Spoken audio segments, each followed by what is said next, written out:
Shalom, I'm Rabbi Michael Panitz. I'm the Rabbi of Temple Israel of Norfolk, Virginia, speaking to you from the pulpit of our synagogue. On the subject of, on which day did God create the tsunami? Sermons typically stretch a line between some biblical text and our contemporary world. The homilist hopes that we can hold on to that line and better navigate the paths that we need to walk in life. A few weeks ago, on the 60th anniversary of the 1964 tsunami, Crescent City, California celebrated its resilience in returning from near total destruction. Hearing this, I had thoughts appropriate to Passover, and we're now in the middle of the holiday of Passover. I suspect that this connection is not obvious, and so I will explain. Crescent City is the northernmost harbor in California, just south of the Oregon state line. It was devastated by a tsunami that followed the Good Friday earthquake on March 28, 1964. That earthquake, whose epicenter was in Prince William Sound, south of Alaska, triggered 5 tidal waves. They sped outward, traversing over 1,500 miles in about 7 hours. At Crescent City, they destroyed the harbor district, claiming 12 lives, demolishing nearly 300 buildings, and stacking automobiles like children's toys.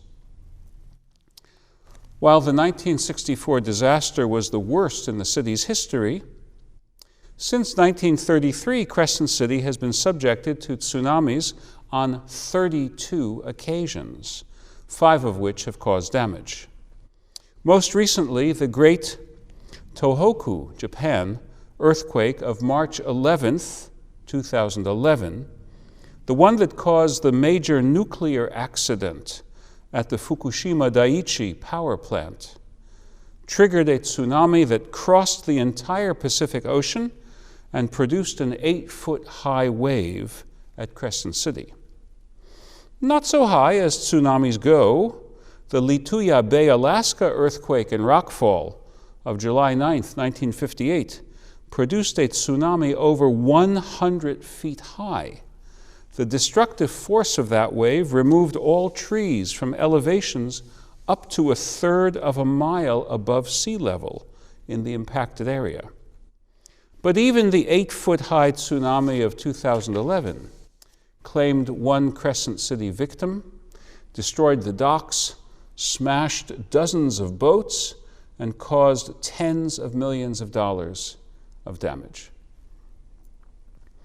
Although a continent away at the time in Philadelphia with our Temple Israel traveler group, I remember taking the news of the 2011 Crescent City tsunami personally.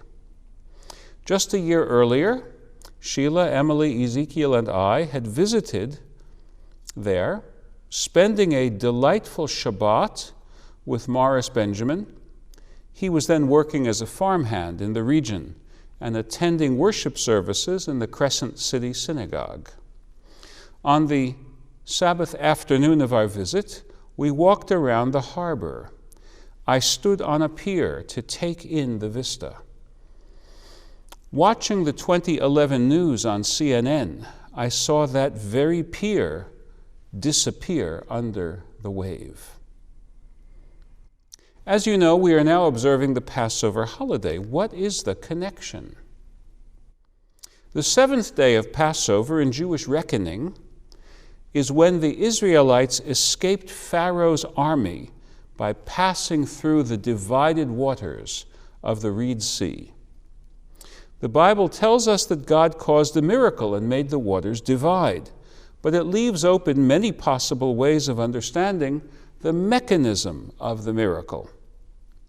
I am intrigued by a recent cinematic depiction. Not that I think it matches what the biblical authors envisioned, but because it is a midrash that reflects the news background of its day. The 2014 film Exodus, Gods and Kings differed from earlier cinematic retellings of the Exodus in that it was produced and directed by a religious agnostic rather than a member of one or another faith community. In 2012, announcing the forthcoming film, Ridley Scott, the producer and director, stated that he would be looking to natural causes for the miracles of the Bible story. He specifically cited an underwater earthquake in the Mediterranean as the inspiration for his take on the dividing of the sea. In his retelling, an earthquake produced a tsunami. The tsunami initially drew the water away from the shore of the sea. Moses noted that and shepherded the Israelites across. But when the Egyptian chariotry gave pursuit, the tsunami inundated them. What is our takeaway from this? I will answer that first in the negative, then in the positive. A tsunami is not a symbolic life jacket for people worried about whether the miracle could have happened. That is the wrong frame of mind for reading biblical miracle stories. The point is not to reduce them to journalistic terms and to rescue their plausibility by substituting a naturalistic set of default assumptions for the assumptions of the biblical authors. As the philosopher Martin Buber pointed out in his book Moses, these Bible stories are not history, they are saga. That means we are investigating not what happened, but how the original actors and participants perceived their experience. The escaping slaves succeeded in gaining their freedom when the world's superpower was bent on defeating them. That certainly invited thinking about the miraculous. The tsunami explanation intrigues me because of when Ridley Scott came up with it. The news of the Fukushima nuclear reactor accident grabbed worldwide headlines. One did not need to be an oceanographer in 2011 to be focused on tsunamis or to be impressed with their overwhelming power.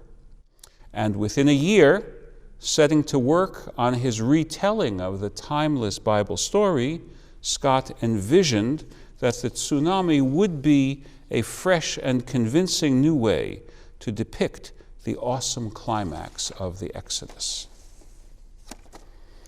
We can appreciate Ridley Scott's reinterpretation, but only if we remember that the point of retelling a Bible story is not to, quote, explain it away. The point is to make it echo in people's lives. This month, the good folks of Crescent City have celebrated their resilience. We need resilience so badly. With our beloved Israel under attack from Iran and its proxies, and with a selectively compassionate world using the tragedy of this conflict as carte blanche to declare open season on the Jewish people and their state. With another Earth Day having passed with our climate still cooking, our finite and precious habitat still shrinking, our time to prevent catastrophic ecological disaster still dwindling. With totalitarian tyranny on the march in Russia, its invasion of Ukraine again gaining momentum, while too many Americans hold freedom hostage to the politics of appeasement of narcissistic demagogues. Just to name three of the challenges of our day, resilience is an urgent need. When the slaves accused Moses of leading them into the desert only to have them die there, and when Moses cried out to God, the divine response was, Ma titzak Eli, why do you cry to me? Daber el ha'am v'yisa'u, speak to the people that they may get moving. According to rabbinic tradition, Moses found one resilient Israelite Nachshon, the son of Aminadab, the chieftain of Judah. Instead of being paralyzed by fear, Nachshon waded into the still undivided waters. When he was up to his chin, then God did the miracle. God was ready to save us, but we had to move forward first. That is what we need today, not to wait passively, but to face our critical challenges. God will help those who help themselves. May we prove worthy of God's help. Amen.